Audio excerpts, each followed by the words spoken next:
পার্টে তোমাদের সাথে শেয়ার করেছিলাম আলুটা 80% সিদ্ধ করে নিয়ে একটা পাত্রে নামিয়ে রেখেছিলাম। এই পার্টে তোমাদের সাথে শেয়ার করব চিকেনটাও ওই জলের মধ্যে দিয়ে 80% সিদ্ধ করে নিয়ে একটা পাত্রে নামিয়ে রাখবো।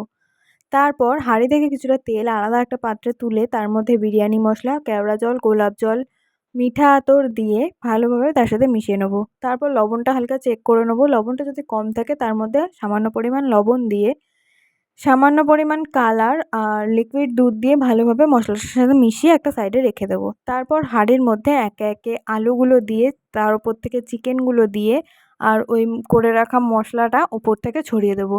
হয়ে গেলে তার মধ্যে ভেজে রাখা বেরেস্তাগুলোও ওপর থেকে ছড়িয়ে দেবো।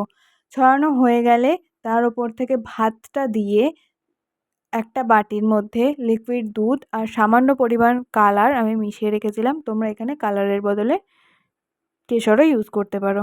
তো সেটা ভাতের ওপর থেকে ছড়িয়ে দেবো। ছড়ানো হয়ে গেলে ওপর থেকে ঘি ছড়িয়ে দিয়ে চাপা দিয়ে 30 মিনিট দম দিয়ে নামিয়ে নিলেই তৈরি চিকেন বিরিয়ানি। আমি এখানে তোমাদের সাথে বিরিয়ানিটা দম দেওয়ার ভিডিও তোমাদের সাথে শেয়ার করতে পারলাম না, কারণ ভিডিওটা আমি করতে ভুলে গিয়েছিলাম। তাই এখানে তোমাদের সাথে নামানোর পর বিরিয়ানির ছবিটাই তোমাদের সাথে শেয়ার করলাম।